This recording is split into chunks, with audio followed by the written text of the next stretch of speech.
Welcome back. Tonight, we're leaving the noise of the day behind. Take a deep breath in and let it go. Before we begin, if you enjoy these videos, I would greatly appreciate it if you could drop a like and subscribe. Now get as comfortable as you can, lower the lights, and settle into your pillows. You have nowhere else to be and nothing else to do. Let my voice guide you into a deep, peaceful rest. It's time to drift away.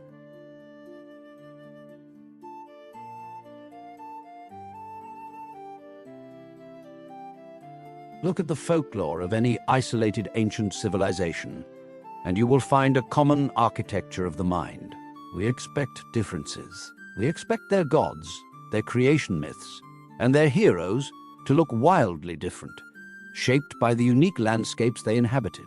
But there is a glaring anomaly. In the dark corners of humanity's collective memory, a singular shadow looms. It stretches across oceans, bridges continents, and defies the boundaries of time. It is a beast with scales of iron, eyes of burning embers, and the terrifying majesty of a god. The dragon. How did civilizations, separated by thousands of miles of impassable ocean and unforgiving terrain, completely unaware of each other's existence, dream up the exact same nightmare? Is it a glitch in human psychology, or are we looking at the fractured pieces of a real forgotten history? For centuries, modern science gave a simple answer. Ancient humans dug up dinosaur bones, misunderstood what they saw, and built a myth to fill the gaps. It is an elegant theory, but it falls apart under closer scrutiny. Fossil discoveries are localized and rare, yet the account of the dragon is universal and hyper-detailed. More compellingly, ancient peoples did not write about dragons as if they were extinct giants from a bygone era. They wrote about them as contemporary hazards. They treated them not as myths, but as natural history. Tonight, we step out of the realm of fantasy and into the historical record. We will examine the highly specific, deeply unsettling accounts left behind by emperors, naturalists, and saints. To understand the mystery, we must first split the globe. We begin in the East, where the dragon was not a monster to be slain, but a deity to be revered. In ancient China, the long was a symbol of cosmic harmony, the bringer of rain, and the ancestor of emperors. But to the people of the Han and Tang dynasties, dragons were also physical realities that occasionally fell from the sky. In the official historical texts of the Tang dynasty, an event is recorded in the year 873 AD with the clinical sobriety of a modern police report. According to the records, a black dragon fell to the earth in the prefecture of Bozhou during a violent tempest. The text describes it explicitly. It was over 100 feet long, covered in fish-like scales, and possessed 2 long whiskers. It was wounded, and despite the frantic efforts of the locals to keep it wet with river water, the creature died. What makes this account chilling is its placement. This wasn't a tavern tale or a poem. It was entered into the official state dynastic history, a document where lying carried the penalty of execution. If Chinese court historians were prone to exaggeration to please their emperors, we might dismiss it. But what happens when an outsider, a pragmatic, gold-obsessed merchant from Venice, corroborates their reality? In the late 13th century, Marco Polo traveled deep into the province of Yunnan. He was a man who wrote meticulous notes on trade routes, currencies, and local customs. He had no interest in fairy tales. Yet, in chapter 49 of his travels, he stops to describe the native wildlife of the region. Polo wrote, and I quote, "Here are found huge serpents, 10 paces in length, and 10 spans in the girt of the body. At the forepart, near the head, they have 2 short legs, having 3 claws like the talons of a tiger. The head is very great, and the eyes are bigger than a great loaf of bread. The mouth is large enough to swallow a man whole, and is garnished with great and sharp teeth." He goes on to describe how the locals hunted these creatures, by placing iron spikes in the mud where the beasts routinely dragged their heavy bodies down to the river to drink. He described their gallbladders being sold for medicinal purposes. To Marco Polo, these were not magical monsters. They were dangerous, oversized apex predators. Cross the Silk Road, travel over the Ural Mountains, and enter medieval Europe. Here, the dragon changes. It loses its divine status and becomes the Draco, a heavy, venomous, fire-breathing manifestation of chaos and evil. In the British Isles and Western Europe, hundreds of towns carry names that hint at a forgotten ecology. Wormingford, Drakeholes, Dragon's Green. In the year 1405, close to the town of Sudbury, a local monastic chronicle recorded a terrifying disturbance. The monk wrote that a vast dragon had appeared in the countryside, boasting a crested head, teeth like a saw, and a tail of immense length. It had slaughtered the local sheepherds and could not be pierced by the arrows of the local archers, which simply bounced off its hide. The townspeople rallied, calling in the local nobility, but before the knights could corner it, the beast fled back into the impenetrable marshes of the fens. Again, we are faced with a choice. Do we dismiss the monks, who otherwise kept meticulous, boring logs of grain taxes and royal births, as mass hallucinators? Or did something physical slip through the cracks of the medieval wilderness? As Europe moved out of the Dark Ages and into the scientific revolution, the belief in dragons didn't fade. It consolidated. Pliny the Elder, the legendary Roman naturalist, wrote about dragons in his natural history as if they were as real as elephants.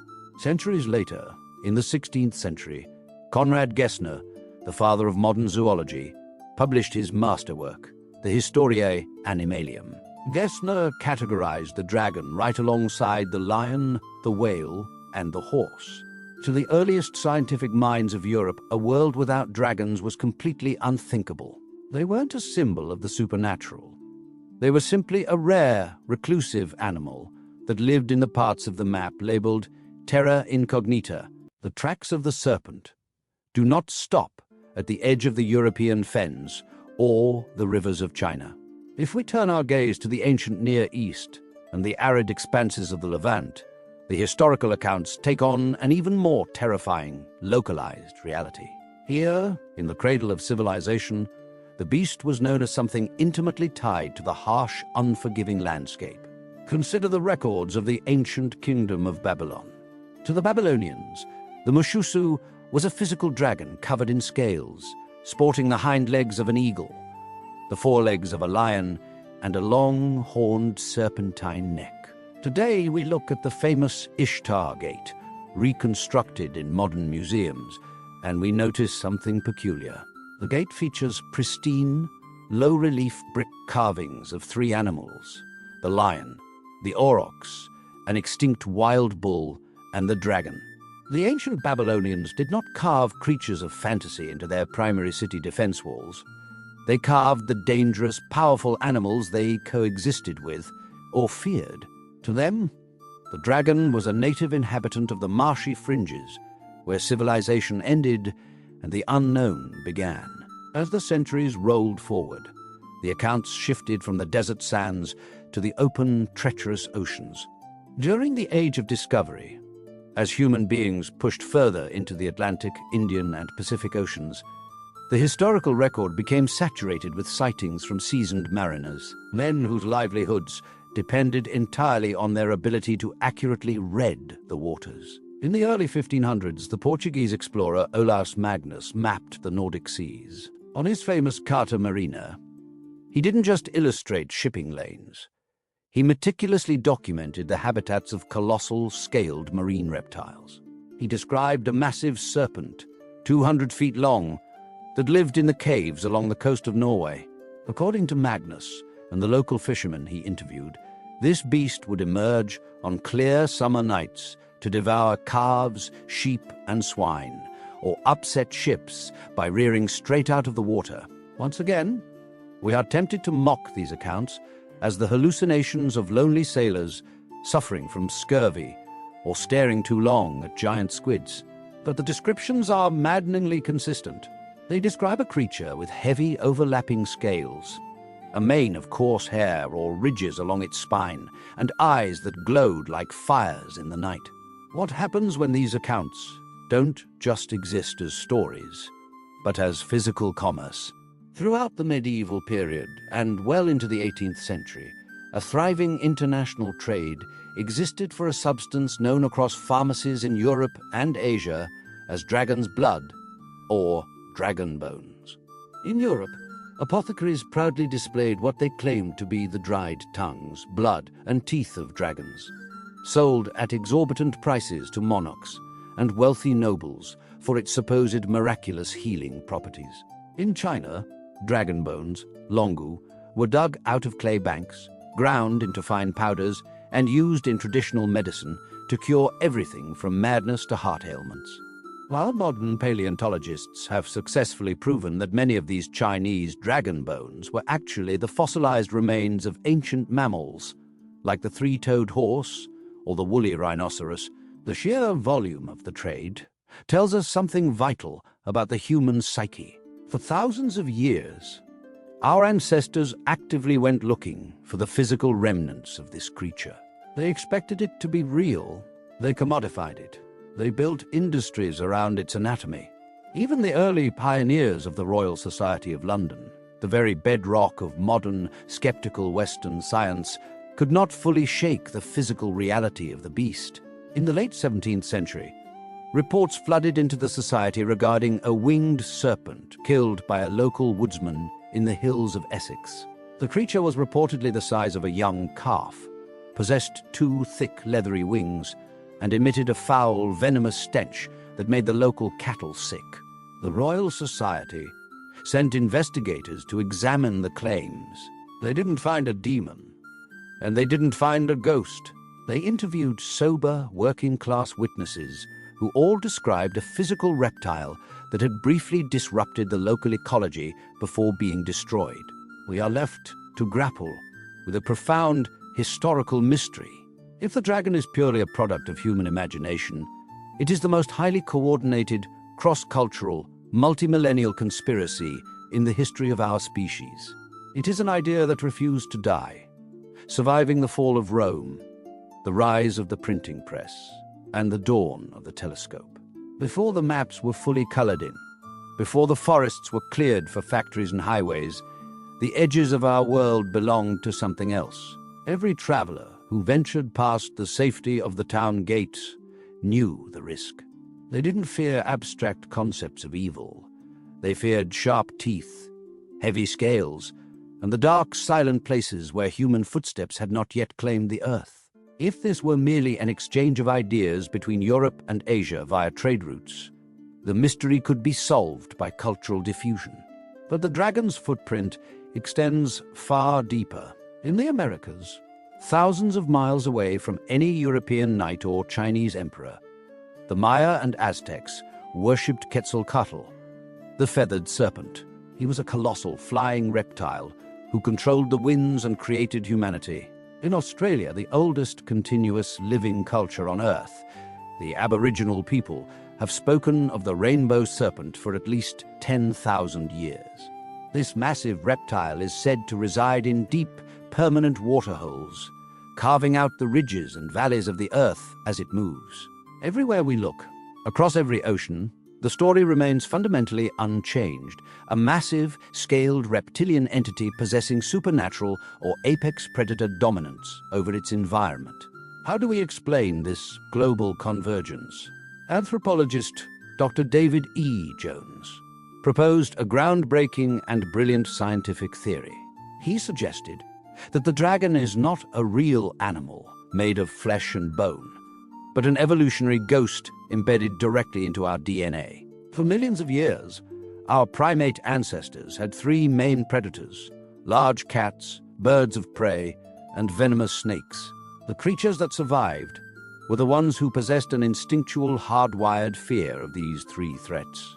Jones argues that over millennia, the human brain fused these three primal fears into one ultimate archetypal monster: the scales, and venom of the snake, the claws and teeth of the leopard, the wings and vision of the eagle. The dragon, under this theory, is a visual representation of the human survival instinct. We didn't see it in the wild. We saw it in our oldest, deepest nightmares. It is a comforting thought that the dragon is just a metaphor, an evolutionary defense mechanism, or a collection of misidentified dinosaur bones. It allows us to sleep soundly at night, secure in our belief that the world is entirely mapped, categorized, and safe. But as you close the old histories, a lingering doubt remains. We must ask ourselves, why did our ancestors, men and women who lived in brutal daily contact with nature, who knew the difference between a myth and a predator, insist on writing them down as reality? Why did they draw them in their science textbooks, hunt them in their swamps, and record their deaths in their court libraries? Perhaps the dragons were never gods, and perhaps they were never mere figments of our imagination. Perhaps in the ancient, unmapped wilderness of our world, something grand, terrible, and scaled truly ruled the earth, and we are simply the ones who survived long enough to forget them. If you've made it to the end of the video, thank you for listening. Feel free to leave a comment, and let me know if there are any topics you'd like me to make a video about next. Wishing you marvelous dreams.